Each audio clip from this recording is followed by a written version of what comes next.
Welcome to Across the Dietary Universe, a podcast where we bring experts along our voyage to discover the secrets of food and how it relates to each of our unique dietary profiles. From the origins of diets to current eating trends to the frontier of food innovation and the future of how we eat, we'll discover that when it comes to food, things are not necessarily as they seem. Honeycomb is a mobile app that works with your iPhone or Android device to help you find suitable food to eat at restaurants near you based on your specific dietary requirements.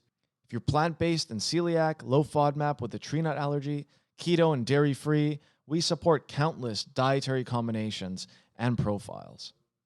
Based on your inputs, Honeycomb curates the best restaurants for you and the best options to order at those restaurants. If you have more severe allergies, don't worry. Honeycomb only recommends you places that have a clear protocol to deal with cross-contamination. Pre-order Honeycomb today at get.honeycomb.ai. Liv, thank you so much for coming on the podcast. It's so nice to see you. It is, I believe, 10 a.m. in Australia? It is. Thanks for having me, Tamir. I'm happy to be here. Where are you in Australia? In Sydney, in Bondi, actually, which is the best part of Australia, in my opinion. Aha, very cool. I just spent the weekend with my good friend and my only friend, actually, who's Australian, and he is from Sydney. And so, you know, I love Sydney. I always tell him, I wanna come by whenever you're going back. Let me know. But because of COVID, we haven't had that opportunity. So I'm really looking forward to going there. I know a bunch of Canadians, a bunch of people who've gone there. That's like the destination to go. I know a lot of Australians who've came to Vancouver, to Whistler. That's a big hit. You probably heard of Whistler, right? Yeah, I've been to Whistler. Oh, you've been to Whistler. There you go. Australia, it is. It's basically Australia, Whistler. But yeah, it's a great crossover. I think Canadians love Australia and Australians love Canada. Yeah. Well, it is really cool to have you on. And just to give an introduction for the audience, Liv Kaplan is a holistic nutritionist and healthy recipe creator and self-described sugar-free dessert queen. Liv helps her audiences improve their intake of sugar and insulin and improve their gut health through her sugar-free, gluten-free, and low-carb recipes. She also coaches people on how to recover from sugar addictions and emotional eating. Liv Kaplan, everyone. I have a lot of questions for you because there's so many cool things here. The first thing that I noticed is your Instagram story in the last 24 hours. I forget what you did exactly or when you posted it exactly, but you have all these books on your like bedside table or something, and you're like, these are a lot of books for someone who predominantly listens to audiobooks. That's hilarious for me. So tell me about that. You read all the time, it seems, but are you actually going to get through all those books? Or are you going to do those on audio? I'm just curious, nothing to do with nutrition.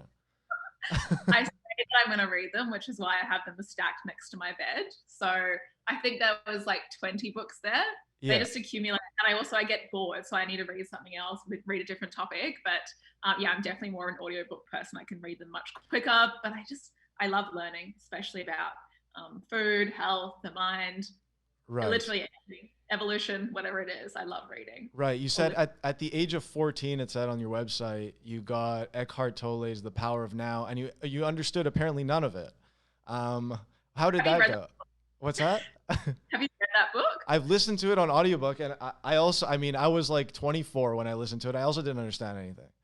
Yeah, it's material.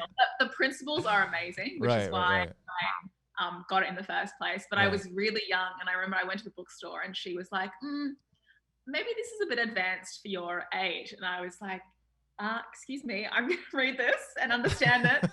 And so I bought it, and I tried to take on as much as I could, but no, I didn't really understand it. But I was just very into that world, which is the power of the mind. And, I guess spirituality is, I guess, what you can call it. But I've always been really interested in health in that way. Right. And so that's sort of how everything started. And I imagine, now you have a better grip on that book. Maybe you can share some tips later on. But, we want to talk today about nutrition. We want to talk about health. We want to talk about optimizing the body. And honestly, just looking at the work that you do, you put the holistic in holistic nutrition. it's very much not only about the food. You talk about sleeping, you talk about waking up in the morning. You mentioned that multiple times, how you want to wake up feeling excited for the day. And tell me about how do you connect that to food? Because it's very easy. You could have probably become like a motivational speaker. Why did you decide to just to go in the food realm? How did that connect to success and optimization of your entire life? Where did you bridge that? It took me a while to actually bridge that, because I always had them separately in my life. I was always really interested in food and nutrition, and I loved being in the kitchen. Right. And then I was always really interested in the mind as well. But they were kind of separate in my head. It took me a while to actually connect the two and realize that when I mentally felt really good, I ate better. Okay. And then much later in life, when I was actually beyond university and studying nutrition, I made the connection the other way, which is that the actual food you eat affects your mental health. So it's a really nice cycle. And the reason I sort of came to that is because I saw that connection. It's not about just what you eat. And that's one of the things when I was at university learning about nutrition is that I felt that was missing, because I was like, it's not just about the plate. There's so much that goes into that controls what we eat. You mentioned that I was talking about sleep, because your sleep quality actually completely affects your choices of food, because the less or the poorer sleep that you get, the more you crave sugar and things. So in a nutrition practice, I just don't think it's, we're in this industry to help people. Right. And it's not helpful unless you address all of those things. If I was just, I want someone's success, obviously if they come to see me, it's my duty that they have success in this area. And without addressing those things, the mind, the mindset, sleep, their emotions, everything, they're not actually going to eat well, and then I haven't done my job well. So it's really important for me to make sure I can not control, but make sure I'm aware of every aspect, and that I'm not just giving them a food plan, because although that's important, and I totally believe in the power of food and the changes that can have, right. We can't get there and have all those changes without addressing some of the other stuff first. Is it just like a bad cycle that can happen where you eat bad food, then you sleep poorly, and then you eat more bad food and sleep poorly, and you have to escape that? Or do you just start eating good food and then you might be able to go to sleep better after that? How do you break that cycle? Because, I think I've been in that cycle many times. I might be in that cycle right now. And so I'm wondering, how do you break that? Is there a formula to breaking that, or do you just have to, to walk me through that? I think it's different for everyone. I think everyone has got a thing in their life which they can address first and let the other stuff come naturally. So is there a formula? I'd have to say no.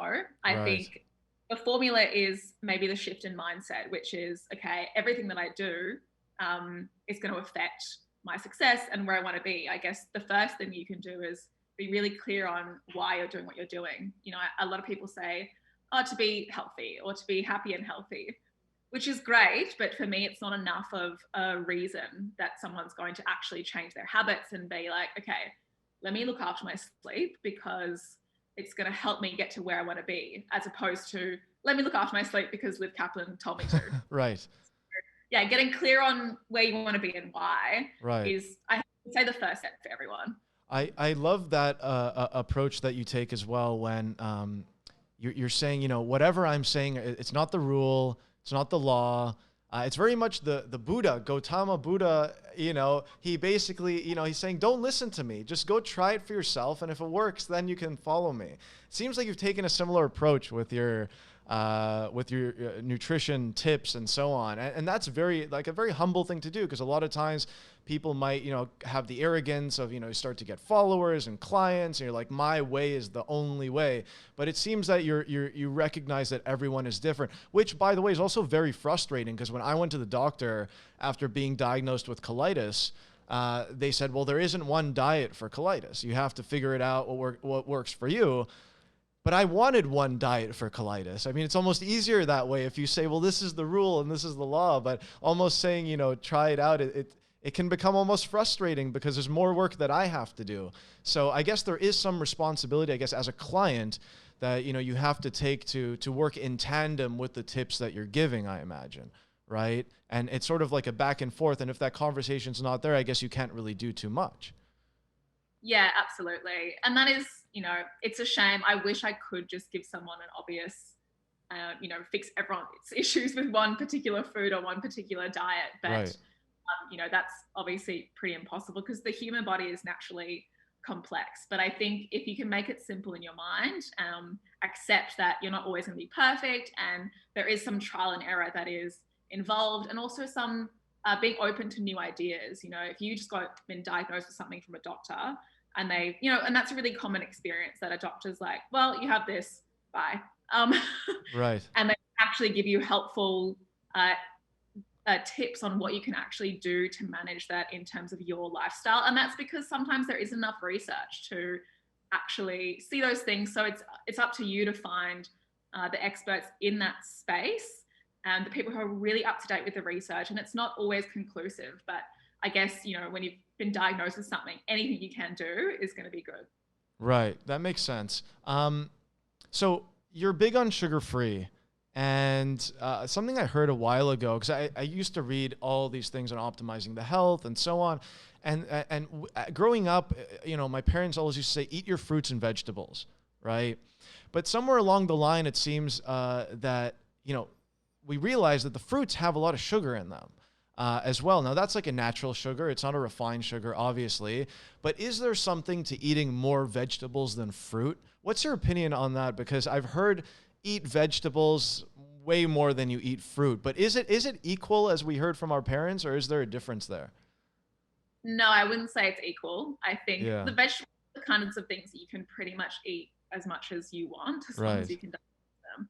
Whereas fruit, although it's not something you need to give up, it's something that you should be more mindful of because of that sugar. And that's because evolutionarily, we didn't always have access to fruit all the time. It's very seasonal.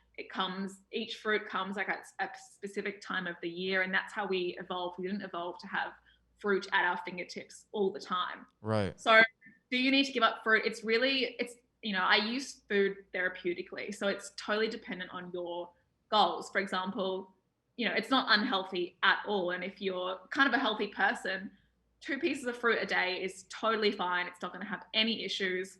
Maybe if you are suffering from insulin resistance or you're a diabetic, that's a different thing. And giving up fruit then because of the sugar content might help you. So it's really dependent on where you're at. And then my other thing that I talk about a lot with fruit, which is where the confusion comes in, is with sugar addiction. So, sugar is addictive. It's just how it is. Fruit itself isn't addictive, but, junk food, Mars bars, milkshakes, ice creams, all that stuff, it's more industrialized. That is very addictive. And because we're living in a society where that stuff is at our fingertips all the time, it's at every birthday, every celebration, every petrol station or gas station, if you call them over there. Every Uber you get in, it's literally everywhere there's sugar.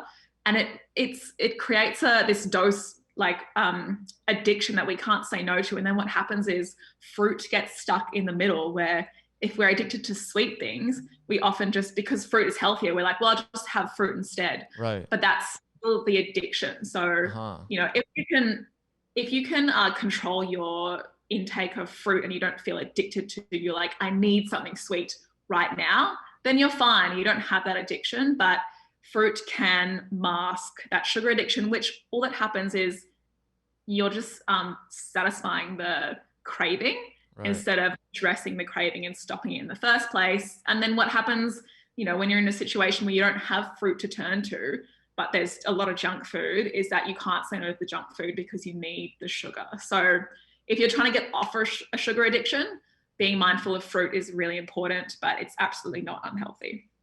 Understood. Now, I'm totally with you on the anti-sugar ban. Well, I wouldn't call you anti-sugar. But I guess my question for you would be let's say it's 2035 or whenever the next big election in like 10 or 15 years in Australia would be, and you're president, okay, or prime minister, if you have a prime minister. Are you banning refined? Are you banning the Mars bars? What's the hard line Liv Kaplan opinion on that? Because I think I would. It's funny, when I studied nutrition, I never thought about being a politician. But if I were to be a prime minister, what would my health? I think we could reduce access to junk food for sure. Right. I think all the sugary things that are, if you think about where they're in the supermarket, so as you check out and they're at the eye level of children because, they can't say no to it and they don't know the difference. And we use sugar to sort of entice children. I think I would love to see reduced access because, it's very, very easy to get sugar wherever you want right now. Right. So I think that's what I would want to see is reduced access and increased access to other options, right. for sure.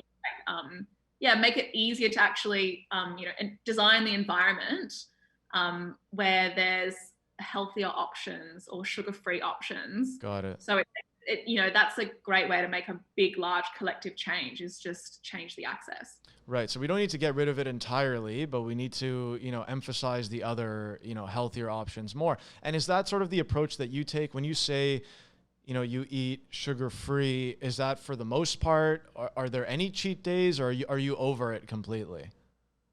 No, I'm over it completely. And I know that sounds crazy to a lot of people. It does.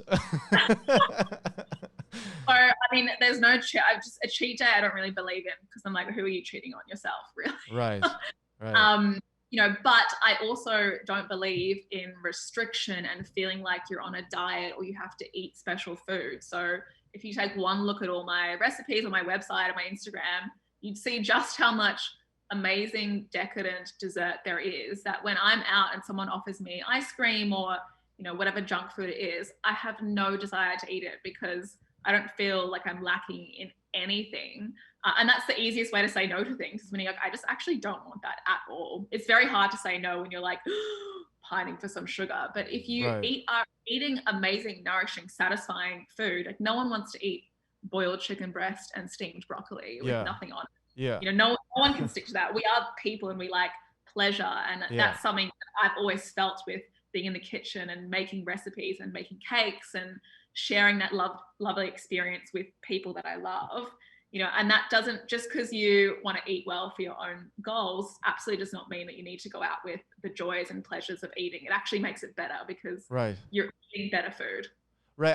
And so does your body get used to that? Because I imagine at some point you were eating a lot of sugar and you realized this is bad. And so you made that change. And how long did it take for your body to adjust to becoming, to normalizing or acclimating, if you will, to a sugar-free environment?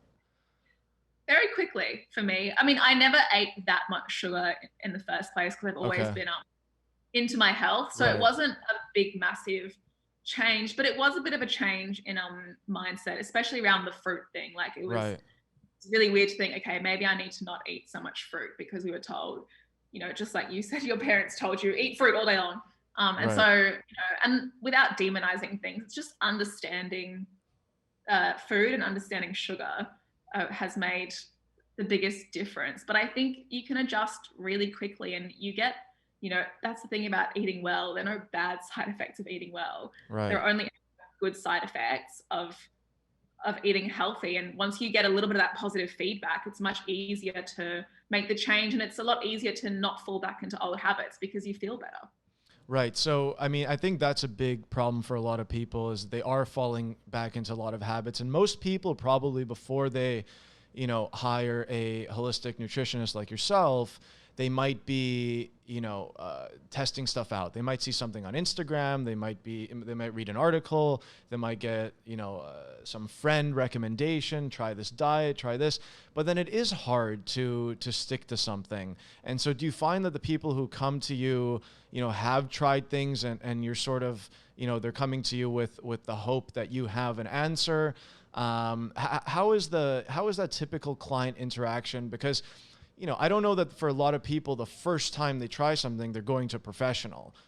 Usually it's after they realize they need some help externally. And so how do you, is it a lot of it a mental game where you have to, stick to a mental commitment, habits? How does that work to actually coach a client? Is it very much related to the food, or is it very much related to the mind, or it's a mix of both?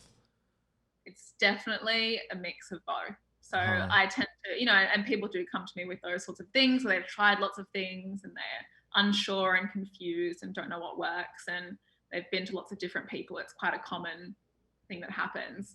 And I approach it I've sort of have 4 steps to my framework. The one is sort of your internal motivation and making sure that you are actually, you actually have a decent reason for what you're doing, because me telling you to do something is just not enough of a reason, because I know that people won't stick to that. Right. The second part is addressing your habits, because a lot of the time we eat stuff just because of habit. Right. And that's we don't think about. In the same way that when you get in the car and you put your keys in the ignition and, put the car in drive, you don't actually remember that. You just naturally do it. So if you can actually do that with food, where you just naturally pick good things, that's a much more like, it's like the path of least resistance when you're actually changing your habits. Got it. Third part is diet, of course. So there are certain foods that you can eat that are going to, I see some people's diets and I'm like, no wonder you're craving sugar, or no wonder you can't. Because if I was eating like that, I also would be craving sugar. So that's a really nice, that's quite an easy one to change. But it does require a bit of a shift in knowledge about what we were taught was healthy and like conventional practice. And then the fourth part is stress management, because it's another reason why we eat is that we're stressed and we can't actually connect to our reason for eating well. So giving people actually really easy things that they can do that are free. I don't think stress management, you need to go on massages and book retreats. Like, there are really simple things you can do in your day that require very little time and no money, that help you come back to that center and that reason for why you decide to change in the first place. And then you make a better choice. Got it. What would be like an example? Like, are you talking about like exercising as one form of stress management? Yeah, exercising is massive. Also, time in nature, that's shown to whether it's a bushwalk or just time in the park or anything, that's actually shown to reduce cortisol levels, which is your stress hormone. Right. A lot of people who work, like I'm in downtown Vancouver recording this, a lot of people might be like, no, it's this hokey pokey nonsense to go walk in nature. Is that a legitimate way? Is it? I think there's proven ways, right? Yeah, there are things that are proven in science, and they can measure that, because you have, your body's either in a stress state or non-stress state. So it's stress response is fight or flight. Right. They're different nervous system. So you measure them with hormone levels, which is, adrenaline and cortisol is the main ones when you're in the stress response. Right. Which is not a bad thing, but you don't want to be sitting in that stress response all day, especially when you're just sitting down, looking at a computer screen. So it's absolutely proven to reduce those stress hormones is time in nature, about 20 minutes a day. Okay. And the other one is deep belly breathing. That can actually take you out of the stress response and into what we call the rest and digest, which is where you can actually think straight and you're calm and you can digest food, because the blood in your body is reverted to your digestive system rather than your muscles, which is the case for the fight or flight, because you're wanting to run away. Yeah, no, that totally resonates with me. I find that I can cheat on my meals and get away with it much more when I'm on vacation, because the stress is eliminated. But the minute I do that in the city, I am like, I need to take a few days off after if I cheat by accident or something, right? Yeah, absolutely. Yeah, especially the gut, because it's connected to the brain. So stress has a major effect on the gut, that if you're having any kind of gut issues like colitis or like IBS or whatever it is, your mental state is absolutely going to affect those symptoms as much as your diet does. So is that something like if a client comes to you and they say, well, I'm super stressed out and also my diet's wonky, is the first thing like, all right, we need to sort the stress. You need to put, stress management habits in place before the diet's going to do anything. Is that kind of the vibe? Absolutely. Yeah. Absolutely. If you don't address that, nothing will happen. No, fair enough. It's cool. It's cool to hear that, because sometimes I think people obsess over one thing or another thing, but I really appreciate again, as I said, the holistic nature of holistic nutrition.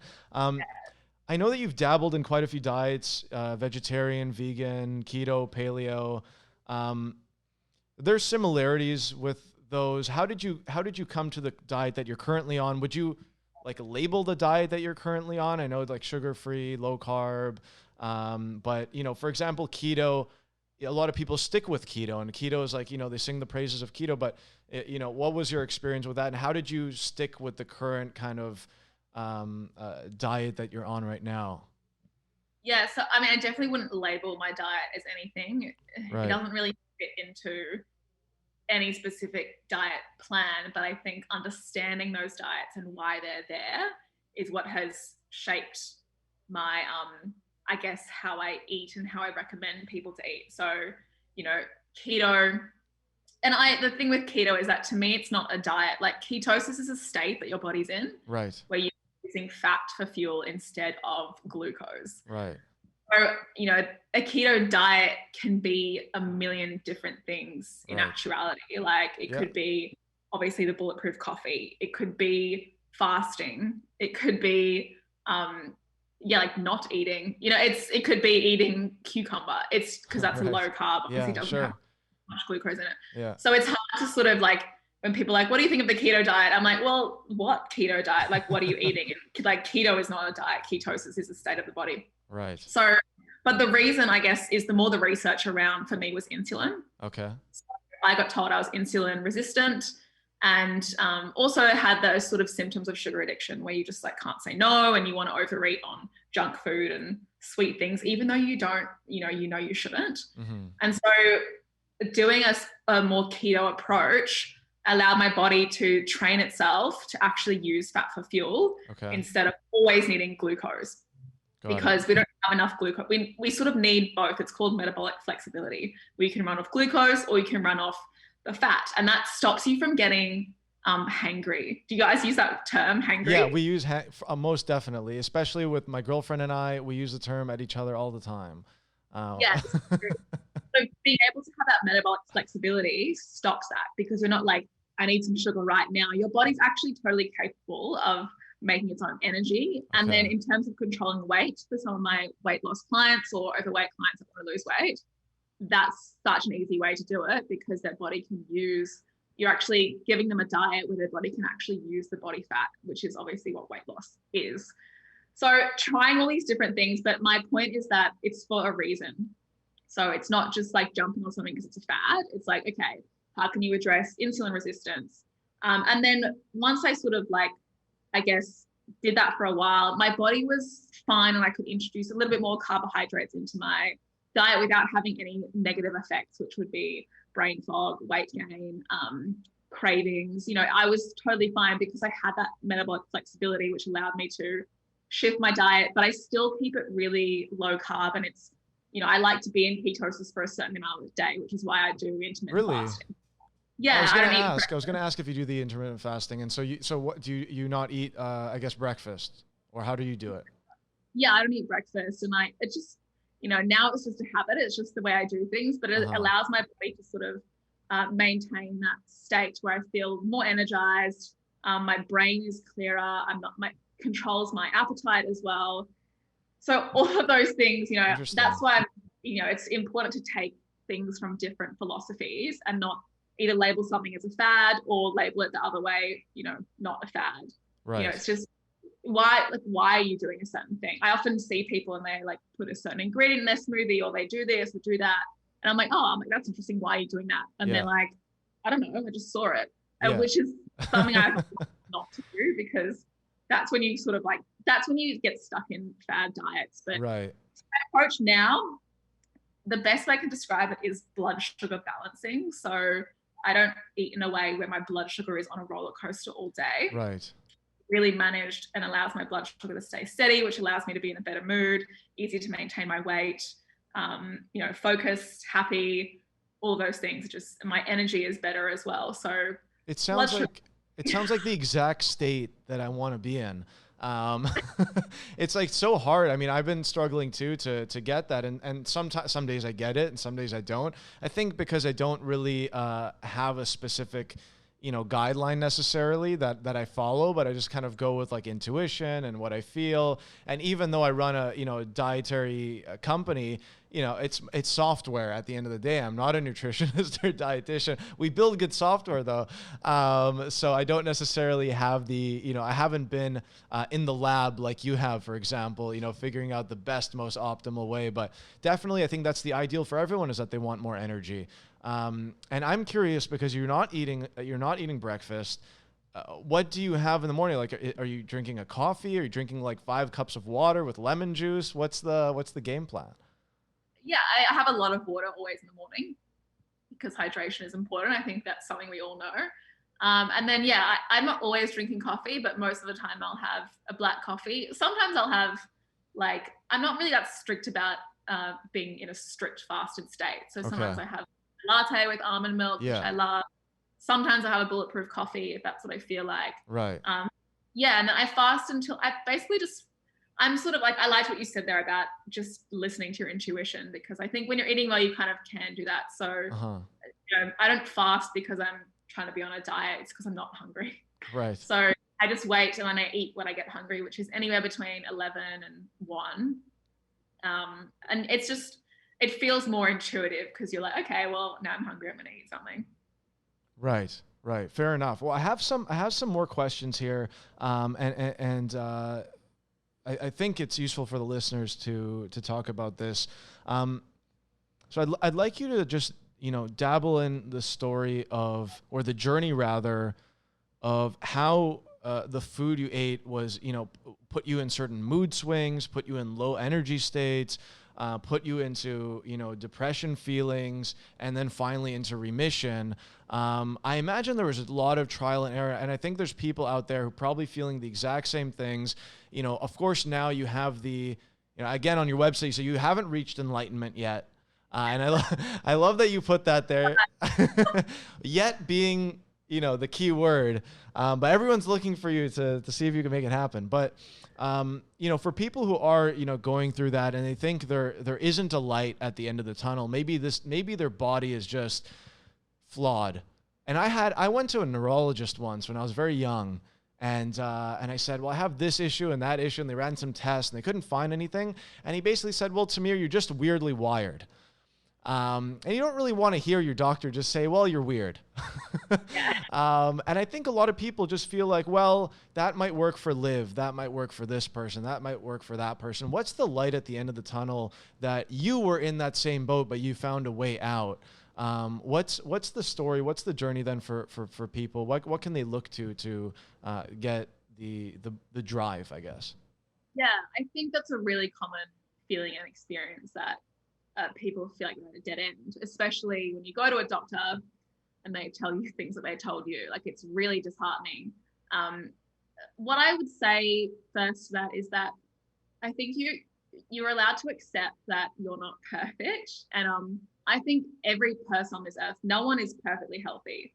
I think we naturally swing towards different problems. For some people, you know, I work a lot with women. So for some people, it's their fertility.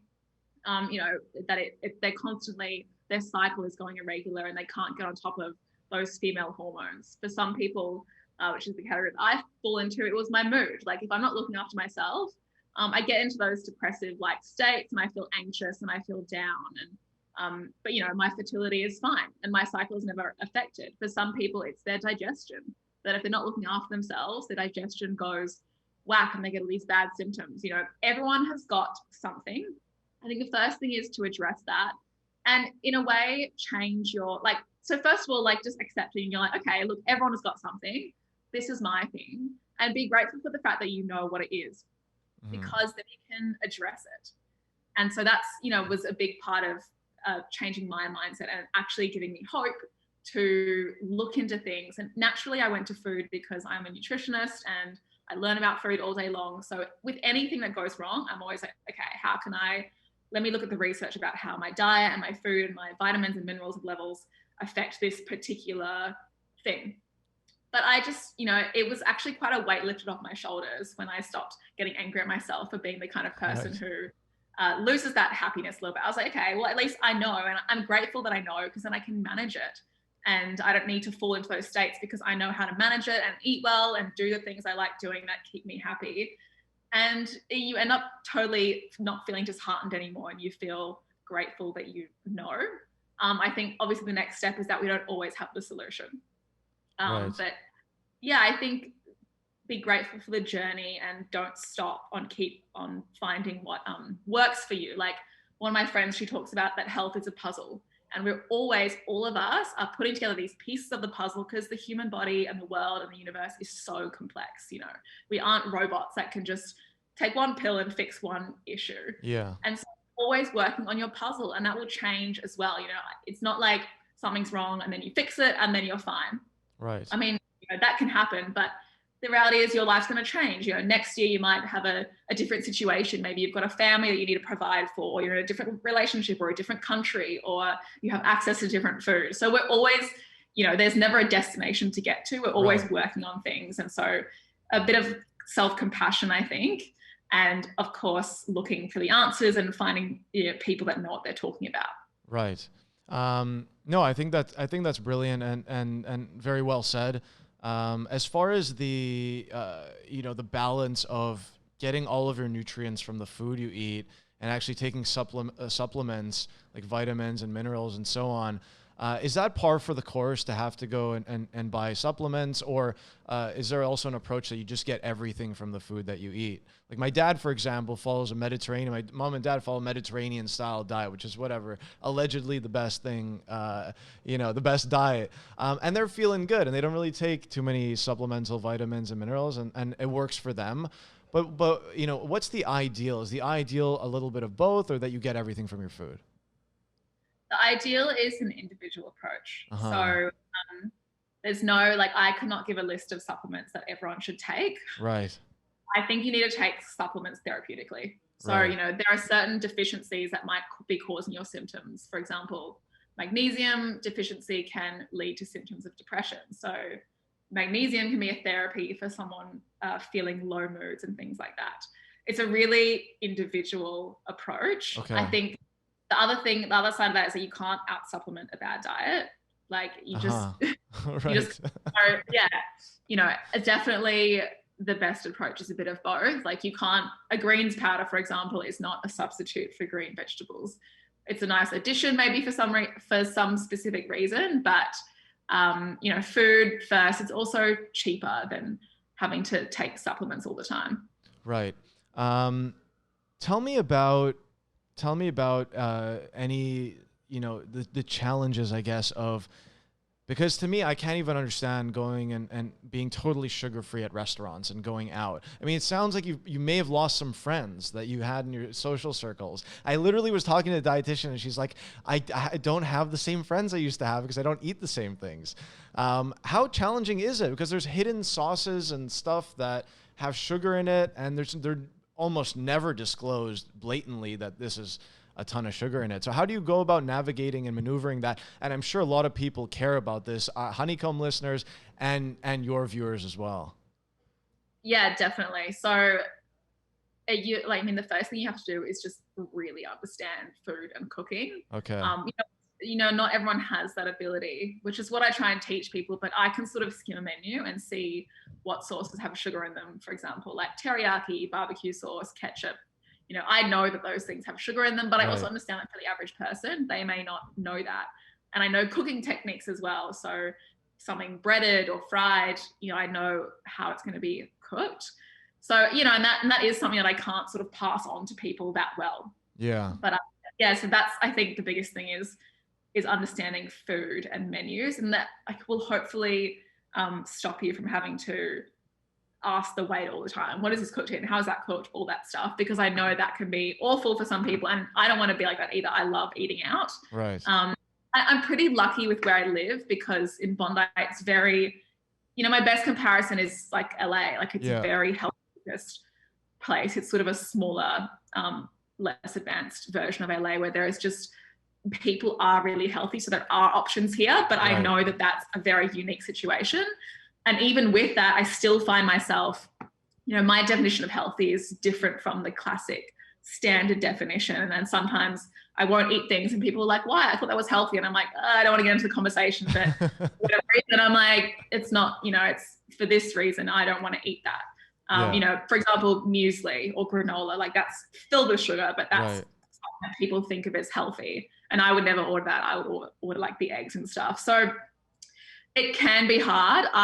You know, and there are different ways you can go about it. You can be that person who's like, has to tell everyone on the table, you don't eat that and don't eat that and don't eat that. Yeah. I don't want to be that person. So I just sort of, that's why I've learned so much about food, and I make sure I can order something. But it definitely does get hard. In terms of friends, I think this is where confidence comes in, that if you make a decision for you, people, I think, respect you. If you're like a bit unsure and you're like, oh, I don't want to do this and do that. Right. yeah, then people will like, and they'll also do that thing where they're like, oh, you should just eat that. Like, it's fine. And it's kind of hard to maintain integrity and be like, you know what, actually, I don't want to eat those potato chips or whatever it is. So it's balance. I think maintaining integrity, but it's definitely something that I think the world could improve on, and restaurants and cafes could improve on to make it less of a stressful experience for people. I see a lot of clients that come to me and they say that they're so stressed about eating out because they know that they're scared of what options they're going to be. They're scared that it's going to be wrong, that it's going to come out wrong. And that is a real problem, especially for someone like me who addresses stress in my approach. Right.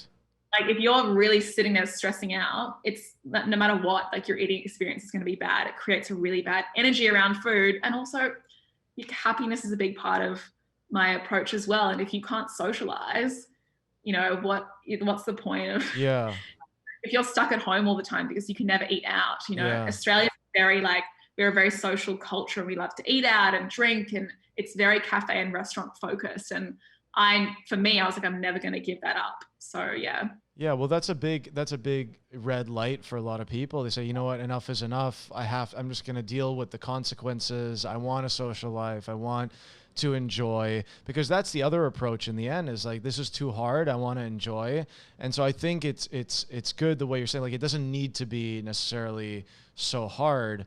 But it does require some, cultivating the confidence, doing the research, putting some effort into studying it, and so on.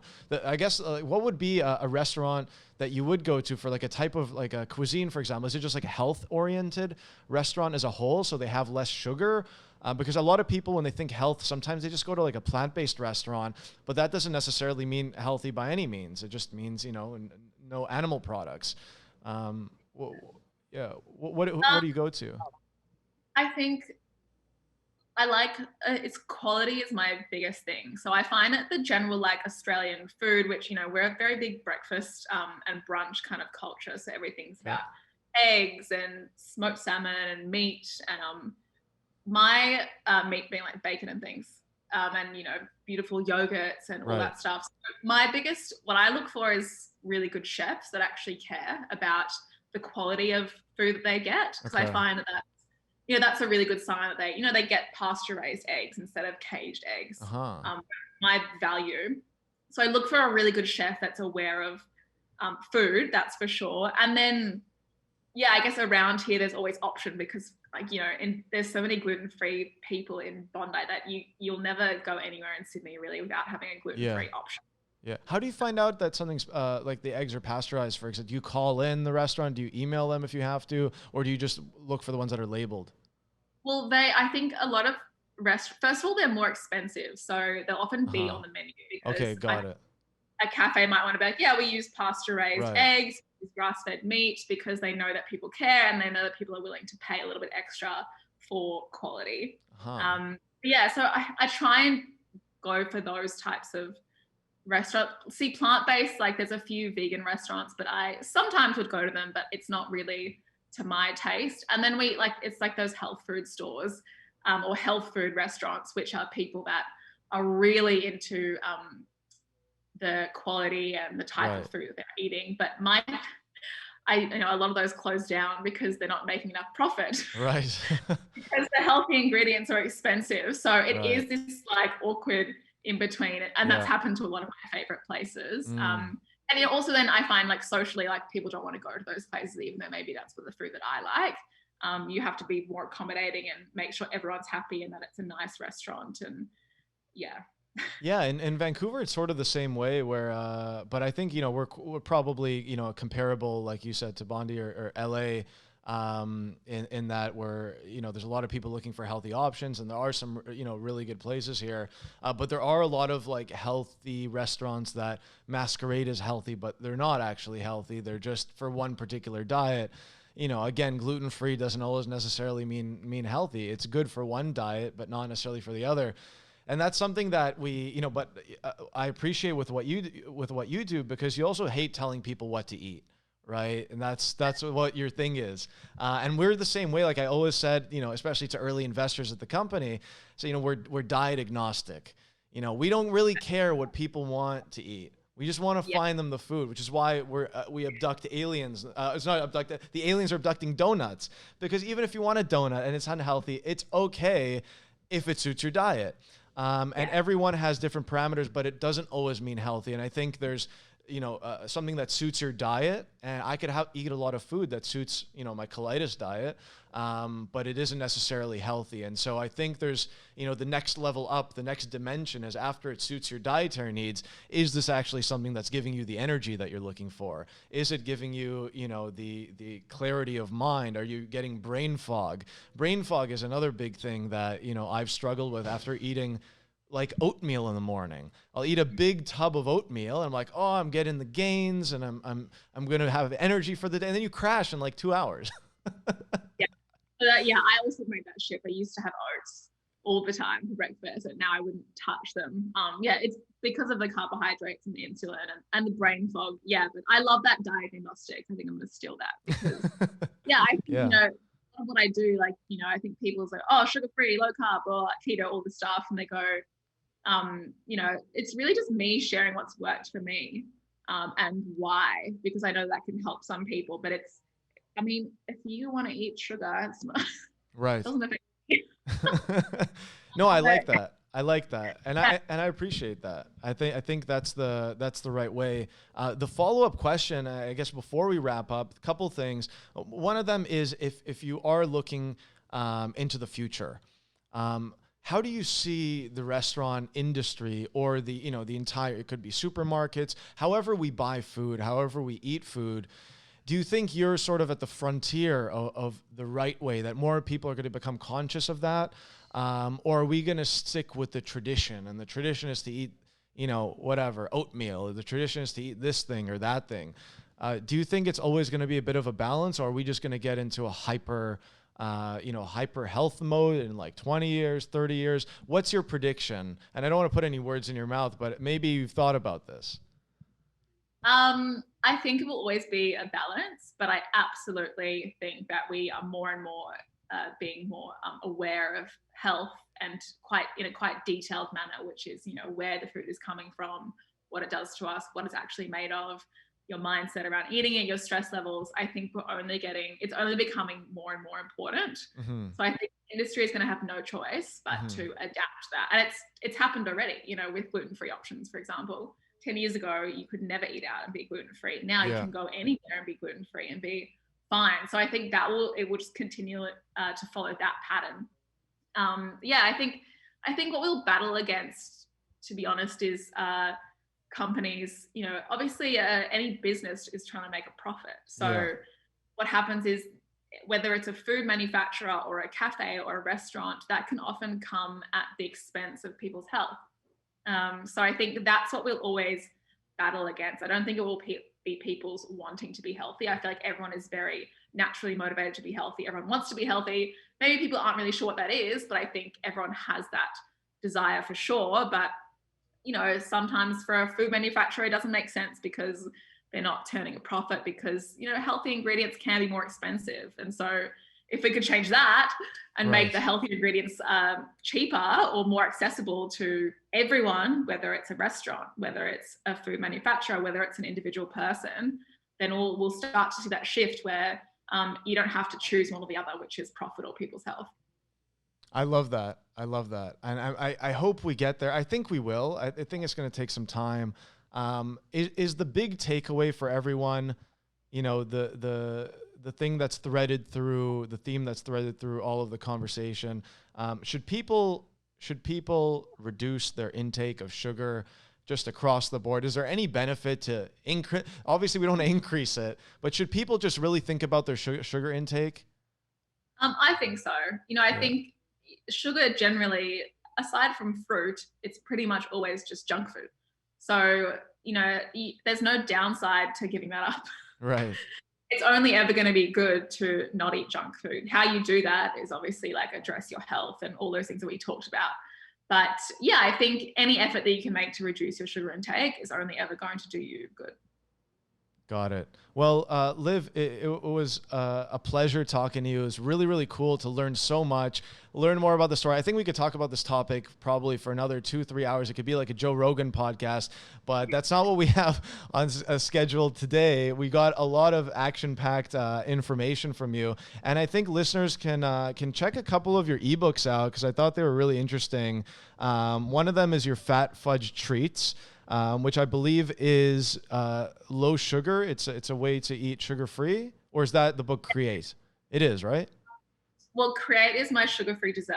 So that's if you're really looking for decadence, which, there's nothing wrong with being decadent and indulging, but they are all sugar-free. I think I've mastered the sugar-free desserts at this stage. Okay. Fat Fudge that's sort of way to, prevent sugar cravings. Okay. It's like, I call it lunch dessert, something you can have after dessert. Okay. And then other one is called Made, and that is my bowl formula. So it's how I build a bowl of food. And I've got I've got nutrition programs and quitting sugar programs, and there's a whole suite of things, whatever you feel like looking into. I think I need to buy Create, the sugar-free dessert book, and just give it to every single restaurant that's our client, because honestly, my biggest pet peeve is like vegan options at a restaurant, gluten-free options at a restaurant, this option, that option, and the dessert menu has 0 options on it for anyone. It's like, it's all dairy, it's all gluten. I don't know why. It's such a weird phenomenon. I know, that's why I developed the recipes, because I was like, no, I still want to eat dessert. Like, yeah, it's like people with dietary needs don't eat dessert.